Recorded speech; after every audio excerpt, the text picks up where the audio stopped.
dunyodagi eng duxubalat tupoy kim desa, meni oshnam ko'rsatsanglar bo'ladi. Men u bolaga tushuntira olmayapman. 7-sinfda shashkadan yutib kelgan diplomni uni sportsmen qilib qo'ymasligini tushunyapsizlarmi? O'zi kichkina urushib qolaveradi. Bugun ham kelyapti. Oshna Instagramda muaka bilan urushib ketdim, borib kelamiz, strahotga qilib turasiz, ko'ringlar deyapti. Hali akani niki boyets MMA 110 kg.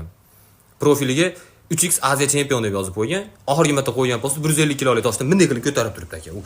Mana uni profili qalbimdasan guli. Oxirgi marta qo'ygan posti guli qaytguncha post qo'yaman 10-kun. Bunaqa profil bilan Instagramga kirib bo'lmaydi, negativ yozish yo'lida tursin.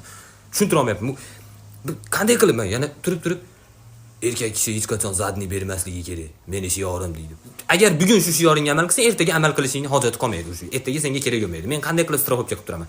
Haligi aka meni urishchi oldimga kelish shart emas. Ashidan basharam atmetga qilib turib bitta mush otadi, mashaga keladi, tushunyapsizlarmi? Haligi aka men qanday strahov? Men 0.3 terib qo'yishim mumkin strahobga qilib. Tushunyapsizlarmi? 0.3 terib tayyor qilib turishim mumkin. 0.2 ni ham qo'shib qo'yishim mumkin. Yoki de oldimga kelsa aka Xudodan qo'rqasizmi deyman, bo'ldi, shu strahobga.